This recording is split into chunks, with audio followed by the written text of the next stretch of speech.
हम्म। श्लोक संख्या 9। यस्य सर्वे समारंभा कामा संगवर्जिता संकल्पवर्जिता ज्ञान ज्ञानग्रीदग्धिकर्माणं तमाहुः पंडितं बुधा। यस्य सर्वे समारंभा कामा संकल्पवर्जितः ज्ञानाग्निदग्धिकर्माणं तमाहुः पंडितं बुधा।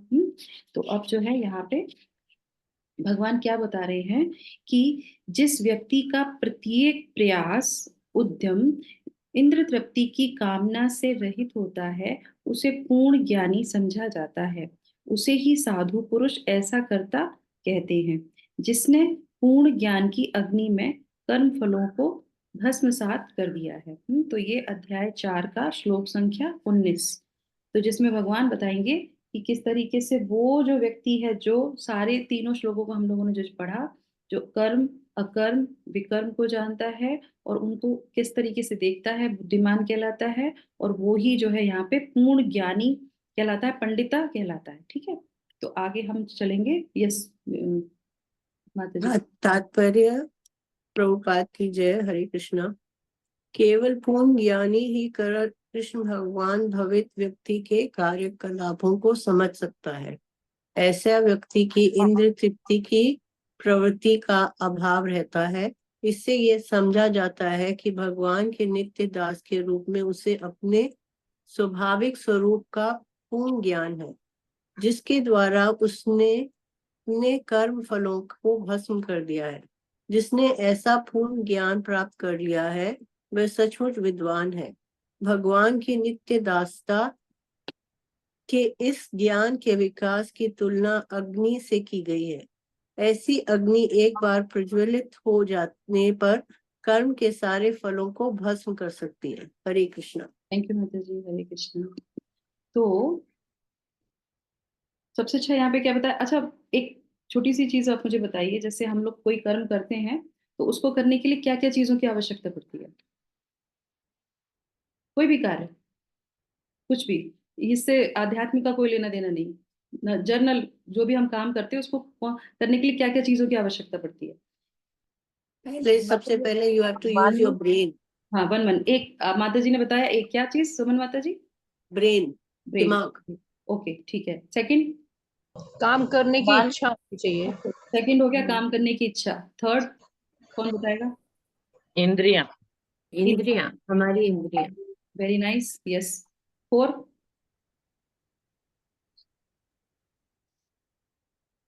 हम्म, इच्छा हो गई। सभी अंग भी, जैसे ज्ञान इंद्रिया, कर्म इंद्रिया, सभी। हाँ, इंद्रिया तो सब में आ गई, ठीक है। और देखो, अभी आपने बोला बिल्कुल सही बोला, एकदम सटीक। जिसने भी आंसर दिए एकदम सटीक दिए। तीन, एक और रह गया लास्ट। मन। नहीं, निष्ठा।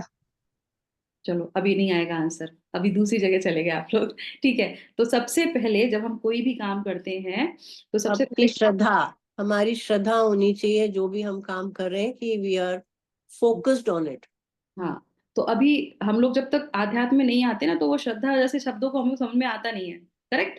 जब हम मटेरियल, मैंने बोला ना, अध्यात्म से कोई चीज नहीं, नॉर्मल हम जब भी कोई कार्य करते हैं तो फिर भी चार फोकस तो चाहिए जिंदगी में, फोकस तो चाहिए ना। Focus focus. नहीं है तो हाँ करेक्ट, जो अभी आपने पहले आंसर दिया था वो ज्यादा परफेक्ट था, उसके बाद हम फोकस पे आएंगे। ठीक है, तो अभी चार चीजें हम सुन लेते हैं। तीन आप लोगों ने एकदम करेक्ट बता दिए। तो नंबर वन है क्या है? एक माता जी ने बोला इच्छा होनी चाहिए। तो number one, you note down. कोई भी कार्य करते हैं तो सबसे पहले हमको डिजायर चाहिए होती है, इच्छा शक्ति हमारे अंदर होनी चाहिए। आप कोई भी कार्य करते हैं, आप चाहे टीचिंग करने, चाहे आप मदर हैं, चाहे आप वर्किंग कहीं पे भी जाते हैं, कोई भी काम करते हैं, छोटे से छोटा बड़ा से बड़ा, आपके अंदर इच्छा होती तभी तो करते हैं। ये क्लास कर रहे हैं, आपको अटेंड करना है, आपके अंदर इच्छा है तभी तो आप इस क्लास में आए हैं। करेक्ट। तो नंबर वन क्या है? इच्छा शक्ति। शक्ति इसके आगे ऐड किया क्योंकि वो एक पावर होती है, उसकी वजह से हम ये कार्य करते हैं। नंबर एक। नंबर दो, सुमन माता जी ने बताया था ब्रेन, मतलब कि ज्ञान। सेकंड हो गया ज्ञान शक्ति। अगर इंटेलिजेंस नहीं होगा तो हम कर सकते हैं वो काम? नहीं ना। बोला कि आपको गुलाब जामुन बनाने का मन हुआ, अब गुलाब गुलाब जामुन बनाने का मेथड तो पता होना चाहिए ना। तो वो आ गया हमारे, किसमें आ गया? ज्ञान शक्ति में। ठीक है ना। थर्ड हो गया हमारा, अब इच्छा भी है, बनाना भी आता है, अब उसके लिए क्या चाहिए? ताकत भी तो चाहिए। अब बुखार आ गया, शरीर में ताकत ही नहीं है, तो गुलाब जामुन बनाएंगे कैसे? करेक्ट। तो कोई भी चीज, मैं तो गुलाब जामुन का आपको एग्जांपल दे रही हूँ, सुबह सुबह गुलाब जामुन को सुनेंगे तो शायद आप पूरे दिन में एक बार बना ही लेंगे गुलाब जामुन। तो बल शक्ति, हमारे अंदर शरीर में ताकत होगी तो ही तो हम बनाएंगे उस चीज को। करेक्ट। अब ये हो गई बल शक्ति, अब हमारे अंदर शक्ति भी है। अब ये तीनों चीजें हमारे पास हैं तो हम किसी कार्य को करते हैं। पर अगर लास्ट वाली, इन तीनों चीजों के होने के बाद भी अगर हम नहीं करते हैं, तो वो कौन सी शक्ति हुई? हमने किया ही नहीं।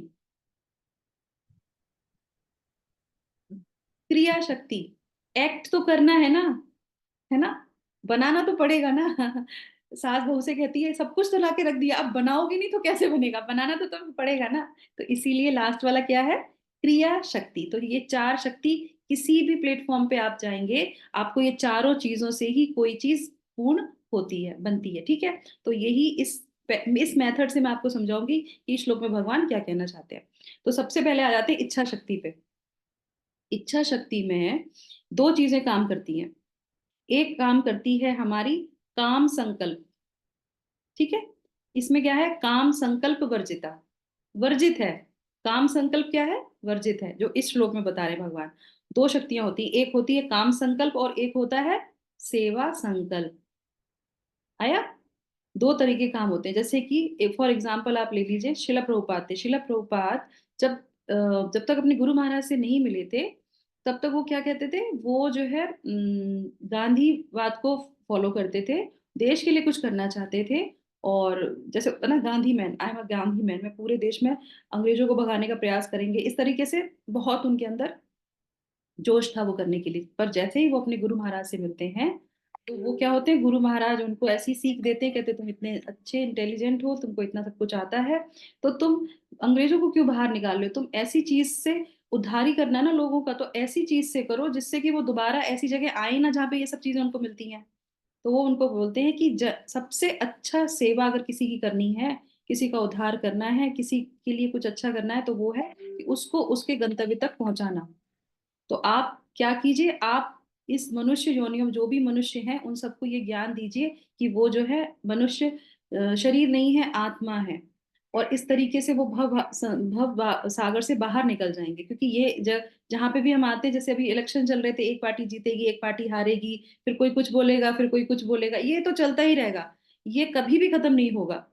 अटल बिहारी का कल में एक बहुत अच्छा रहे थे, वो जो बोल रहे थे ना, वो मनोदशा किसी की नहीं होती है। अटल बिहारी वाजपेयी जब कल उनका एक छोटा सा मैं सुन रही थी, तो वो कह रहे थे कि पार्टियां आएंगी जाएंगी, लोग बनेंगे बिगड़ेंगे, पर हमारे इस भारत को जो है कुछ नहीं होना चाहिए। ये होता है सेवा, सेवा भाव होता है। तो इस तरीके से, पर आजकल के लोगों में, राजनीतिक लोगों में वो सेवा भाव नहीं है। तो उनके जो है महाराज ने उनको जो है उस ब्रेन से उनको क्लियर कर दिया। क्या कर दिया? काम संकल्प को खत्म कर दिया, और किसको ले आए वहां पे? सेवा संकल्प को।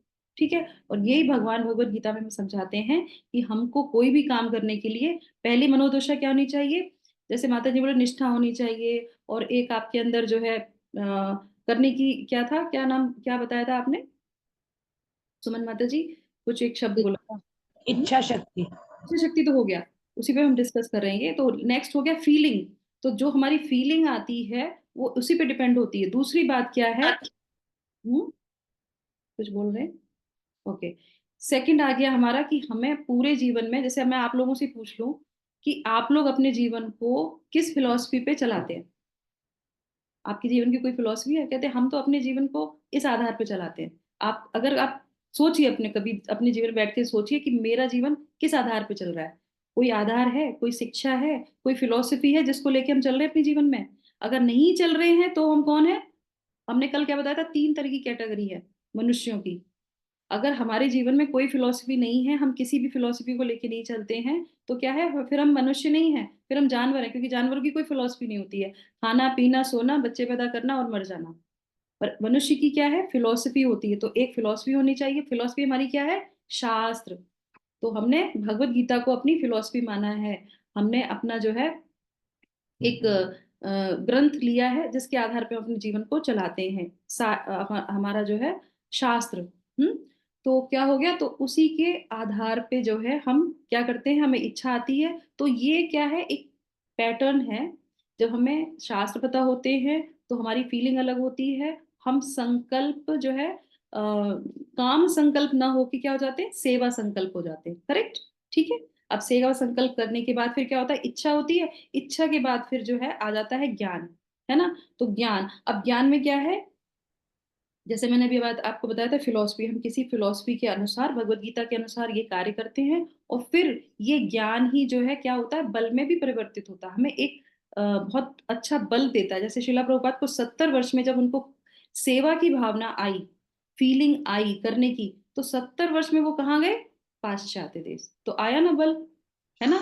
तो इच्छा शक्ति कितनी मजबूत है, उसके बाद फिर आपने जो है उसका ज्ञान आपने लिया कि ऐसा करने से ऐसा होता है, तो वो आपको बल भी प्रदान करता है, स्ट्रेंथ देता है ना, स्पिरिचुअल स्ट्रेंथ। अगर हम स्पिरिचुअली लेते हैं, अगर भगवत गीता को आधार मानते हैं, तो हमारी इच्छा सेवा में परिवर्तित हो जाती है। उसके बाद फिर वो हमें ज्ञान देता है, ज्ञान के आधार पे हमें बल आता है, स्ट्रेंथ आती है। और बल हमें कहाँ से मिलता है, जो डेली हम साधना करते हैं, इसको बोलते हैं बल साधना, बल शक्ति, है ना। तो ये हमारी डेली साधना में भी आ जाता है, बल साधना इसको बोलते हैं। और फिर ये कैसे काम करता है, इसके बाद आ जाता है ज्ञान अग्नि, ज्ञानाग्नि दग्ध कर्मणा। सेकंड वाला जो इसमें आया है, तो उसमें क्या आ जाता है ज्ञान अग्नि दग्ध कर्मणा। तो ये कैसे काम करता है, जैसे कि कोई व्यक्ति अपने कर्मों को ज्ञान के अग्नि में जला दे। समझ में आया। कोई व्यक्ति अपने कर्मों को ज्ञान की अग्नि में जला देता है। वो जानता है कि हम जो भी कार्य कर रहे हैं उसका हमें रिएक्शन मिलेगा, गुड रिएक्शन, बैड रिएक्शन, दोनों रिएक्शन में हमें दोबारा से बनना पड़ेगा और हमें यहाँ पे आना पड़ेगा। जो बुद्धिमान व्यक्ति होता है वो अपने कर्मों को ज्ञान की अग्नि में क्या कर देता है, भून देता है ना। उसके बाद आ जाते हैं ये सब सारी चीजें आ जाती, उसके बाद ही वो स्टेप लेता है। समझ में आया। तो पहले इच्छा उसने ली, इच्छा में उसने क्या अपने आप को किस में कन्वर्ट कर दिया, इच्छा शक्ति में किसमें कन्वर्ट किया, काम शक्ति में, काम संकल्प में या सेवा संकल्प में, सेवा संकल्प। सेवा। सेवा करेक्ट। सेवा संकल्प। जैसे हम लोग अभी क्लास कर रहे हैं, तो क्या है, ये काम नहीं है, कुछ इसमें डिजायर नहीं है, इसमें क्या है, सेवा करनी है, भगवत गीता पढ़नी है, दूसरों को बताना है, दूसरे भी उससे जो है मोटिवेट होंगे, वो भी अपने लाइफ में कुछ अच्छा कर पाएंगे, सेवा संकल्प हो गया, है ना। और उसके बाद अब भगवत गीता आएगी, समझेंगे, पढ़ेंगे, दूसरों अपने गुरुओं से समझेंगे, तभी तो हम बता पाएंगे। तो हो गया ना ज्ञान का। उसके बाद फिर सुबह उठना है, अपने काम भी करने हैं, क्लास में भी आना है, तो बल भी चाहिए, शक्ति भी चाहिए। तो क्या है, जब हम स्पिरिचुअली अच्छे से जपा करते हैं, सुबह जल्दी उठते हैं, टाइम से सब कुछ करते हैं, तो हम अपना जो है आधा घंटा निकाल पाते हैं भगवत गीता के लिए। तीन चीजें हो गई, फिर हमें करना भी है। इन सब चीजों को करने से पहले वो सारी चीजें पैटर्न में आ जाती हैं। तो हम क्या करते हैं, फिर हम अपना स्टेप आगे लेते हैं। तो वो कहता है, उसको बोलते हैं, यहाँ पे जो शब्द आया है समारंभा। ठीक है।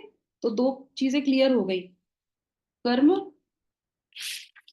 यहाँ पे आ गया हमारा काम संकल्प वर्जिता का समझ में आ गया ना, मतलब आप लोगों को, है ना। काम का संकल्प जो है वर्जित है, वो वर्जित नहीं करता, वो सेवा संकल्प में परिवर्तित कर देता है। फिर ज्ञान अग्नि जो है उसमें अपने कर्मों को भून देता है, जला देता है। और उसके बाद आ गया कि समारंभा। तो ये सारा पैटर्न जब कोई फॉलो करता है तो उसको बोलते हैं समारंभा। सम मतलब होता है कि सम्यक रूप से, सुनियोजित रूप से, एक अच्छे तरीके से उसको अपने जो है तत्परता पूर्वक किसी कार्य को शुरू करना। ठीक है। आरंभ, सम्यक रूप से किसी कार्य को आरंभ करना। तो कार्य हम लोग क्या करते हैं, जब तक भगवत गीता नहीं जानते हैं या शास्त्रों को नहीं पढ़ते, हम क्या करते हैं, पहले काम कर लेते हैं। पहले काम कर दिया, उसके बाद बोला ओह इसमें ये नहीं करना था, अरे बहुत मेहनत लग गई इसमें, तो हम ये हो गया, इसमें ये हो गया। क्यों होता है, क्योंकि हम लोग तरीके से उस चीज को एनालाइज नहीं करते, उसको देखते नहीं कि क्यों करना है, अपने लिए करना है। कल ही मैं अर्चना माता जी से बात हो रही थी, तो मैंने उनसे किसी चीज के लिए मैंने उनको बोला, तो बोले हाँ ठीक है कर लेंगे। फिर बाद में मुझे दिमाग में आया कि is this pleasing to Krishna, नहीं ये प्लीज नहीं कर रहा कृष्णा को, तो उसको तुरंत वहां पे हमने ड्रॉप कर दिया। तो हमेशा ये भगवान ही ज्ञान देते हैं कि हम किसके लिए कर रहे हैं, और तुरंत फिर वो जो है हमारा जो है बल शक्ति वेस्ट नहीं जाती। पर भौतिक जगत में क्या होता है, कोई भी कार उठा पटक कर दिया, उसके बाद फिर पछताते रहते हैं, है ना। और उसके बाद ये हो गया तत्पर पूर्वक योजनाबद्ध तरीके से अपने कार्य को करना। तो अर्जुन को भगवान ये बताते हैं कि अर्जुन जो है कृष्ण भावना व्यक्ति जो भी कर्मों को करता है वो लापरवाही से नहीं करता है।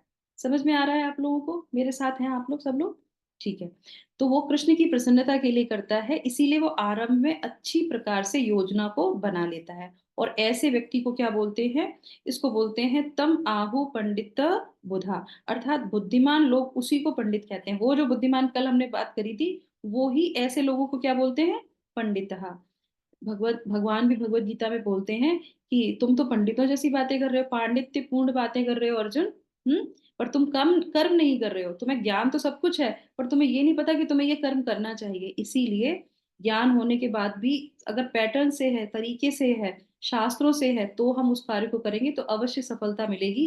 क्योंकि जो कृष्ण में व्यक्ति होता है, कृष्ण भावना व्यक्ति होता है, या जो जिसको हम बोलते हैं शास्त्रों से जो अकर्म करता है, वो तरीके से करता है, नियमावली से अपने कार्य को करता है। ठीक है। और उसके बाद उसी को वो जो है पंडित कहलाते हैं। बुद्धिमान व्यक्ति कार्य कैसे करता है? बुद्धिमान व्यक्ति कार्य कैसे करता है? ये आप लोगों के लिए प्रश्न है, बताइए। कैसे करता है बुद्धिमान व्यक्ति कार्य? सेवा भाव से, सेवा भावना से। यस, यस, करेक्ट, सेवा भावना से करता है। हाँ, और अभी अभी बोला था मैंने, नियम पूर्वक नियम अपने पूर्वक करता है। Very nice. पैटर्न को और एक योजना बना करके वो उस काम को पूरा करता है। भगवान को सेंटर में रखकर करते भगवान, हैं। हाँ, भगवान को समर्पित करके कार्य करते हैं। समर्पित करके करता है। जो हमने आज जो श्लोका पढ़ा है उसमें समारंभ हो गया हमारा, नियमावली के साथ चलता है। ठीक है। काम संकल्प वर्जिता, और उसके बाद ज्ञान अग्नि दग्ध कर्माणि का मतलब क्या है? वो भी तो आ गया इसी के अंदर। जी माता जी, अपने कर्मों को ज्ञान की अग्नि में जला देता है। यस, ये सारी चीजें जो आप लोग बोलते हैं बिल्कुल सही है, पर ये पॉइंट भी बहुत इंपॉर्टेंट है, क्योंकि ये इस श्लोक में बोल रहे हैं वो अपने कर्मों को ज्ञान की अग्नि में भून देता है। ठीक है, ये बहुत इंपॉर्टेंट है, याद रखना है इसको। ये सारी चीजें की सब कुछ सही है, पर वो हर स्टेप पे क्या करता है? अपने कर्मों को ज्ञान की अग्नि में भून रहा होता है। इसीलिए ज्ञान बहुत जरूरी है, इसीलिए भगवत गीता बहुत जरूरी है, इसीलिए भक्तों का संग बहुत जरूरी है, क्योंकि वो हर पल में कार्य करता है। पर वो इतना इंटेलिजेंट होता है कि वो कोई भी कार्य करता है उसके जो है, भूनने से मतलब क्या है? जला दिया, भून दिया, उसका मतलब क्या है? जैसे मान लीजिए स्प्राउट होता है, कोई चना ले लीजिए, है ना। चने को अगर आप ऐसे ही जमीन पे फेंक देंगे तो उसमें क्या होगा? अंकुर फूटेगा। फूटेगा कि नहीं फूटेगा? तो हम अपने कर्मों को ऐसे ही जब छोड़ देते हैं करके, तो क्या होता है? उसमें अंकुर फूटने लगते हैं, जिसको हम अभी तक समझते आ रहे थे अकर्म, कर्म, विकर्म। तो जैसा करेंगे वैसा रिजल्ट मिलेगा ही मिलेगा, अवश्य ही मिलेगा, मिलेगा आपको।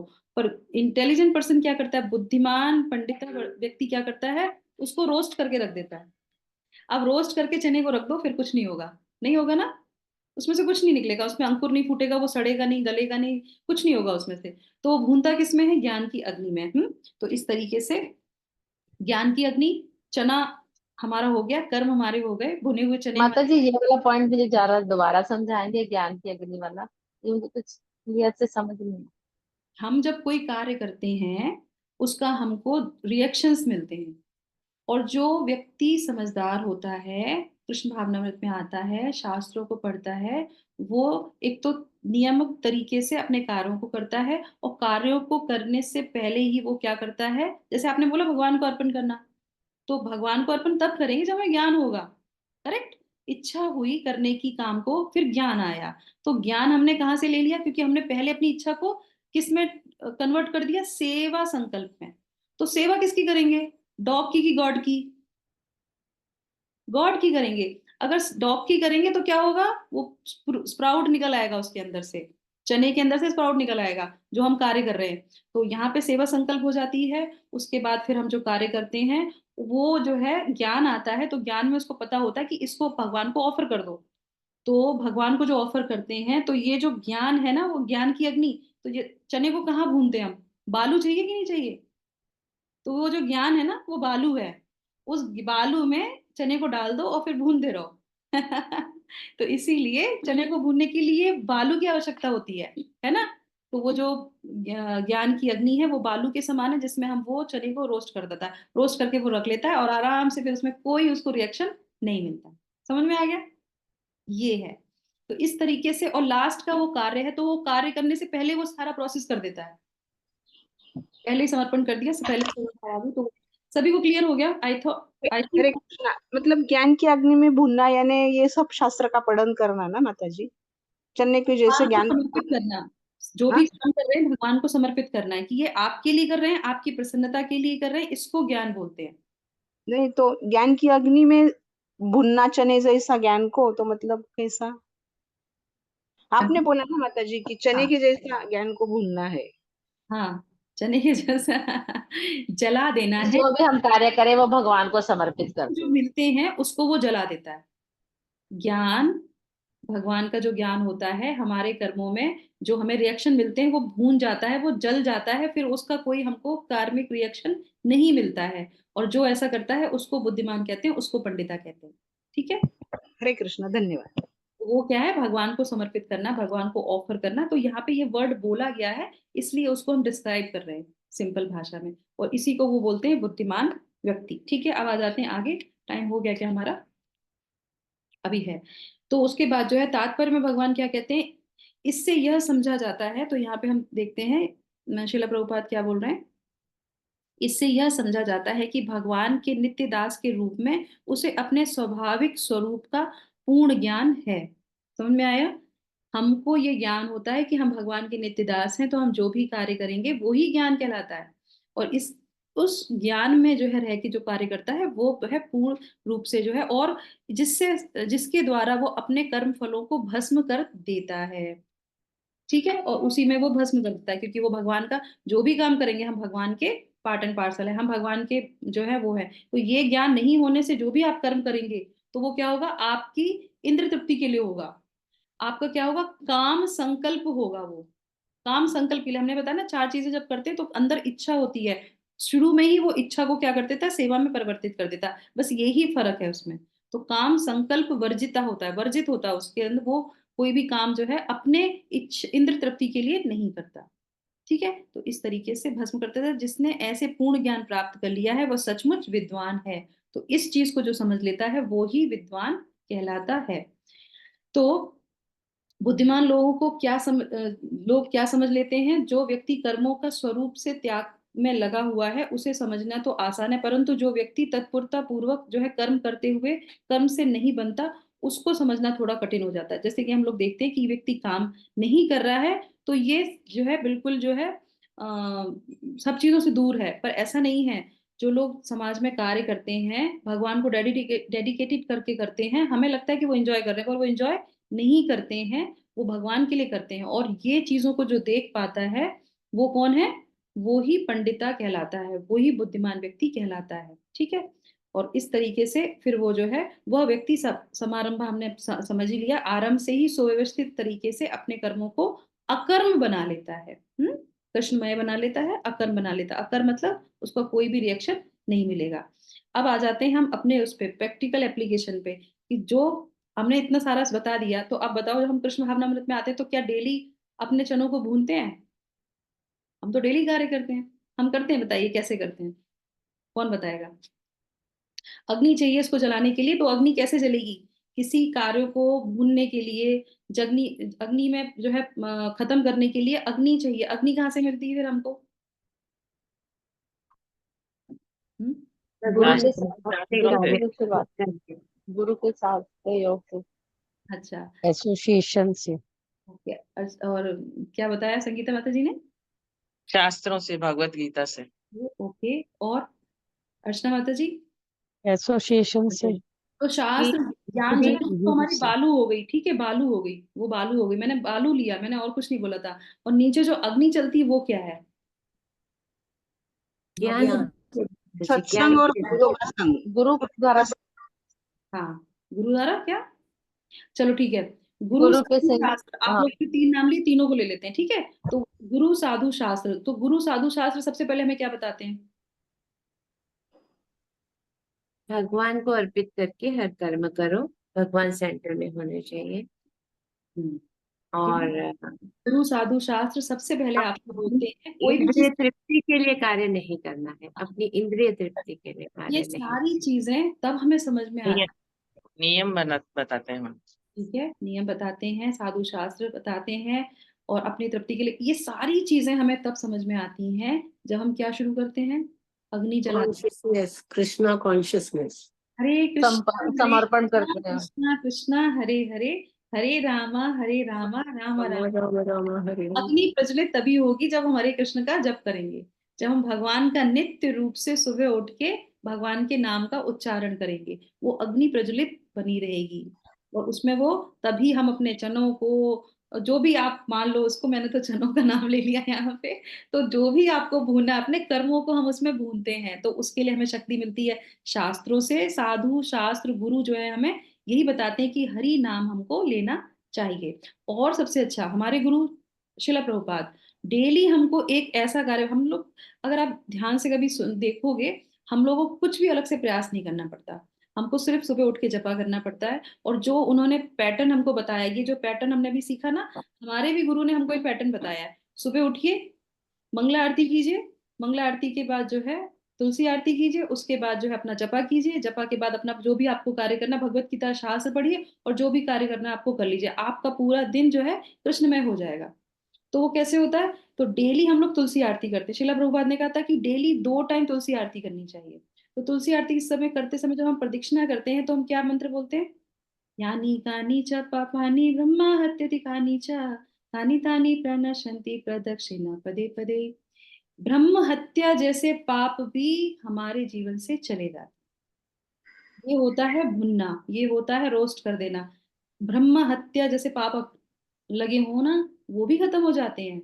हमने गुरु को एक्सेप्ट किया, गुरु ने हमें हरि नाम दिया, उन्होंने पैटर्न बताया जीवन में ऐसे करना है, और उससे हमारा हो जाता है। तो तुलसी प्रदक्षिणा सुबह करते हैं, तुलसी महारानी की आरती करते हैं, भगवान की गुरु की वंदना सबसे पहले करते हैं, तो ये पैटर्न है। फिर हरे कृष्णा मंत्र लेते हैं, तो हमारा पूरा दिन जो है सेफ जाता है। और ये पूरे जीवन भर हमको करना है, क्योंकि हम पूरे जीवन भर कार्य करेंगे, आखिरी सांस तक हम कार्य करेंगे, कर्म करेंगे, इसलिए हमें आखिरी सांस तक जो है ये पैटर्न को फॉलो करना है। और जो ऐसा पैटर्न को फॉलो नहीं करता है वो काम संकल्प में बंधा रहता है, जिसके कारण उसको जो है क्या होते हैं, रिएक्शंस मिलते हैं। और फिर हमने पिछले श्लोक किसने जो है उसमें जाना था कि किस तरीके से नरकों में जाना पड़ता है, तो हमको तो नहीं जाना है नरक में, इसी जो है मनुष्य शरीर से जो है भगवान के धाम जाएं, नहीं भी जाएं तो भगवान की सेवा करते रहे, है ना।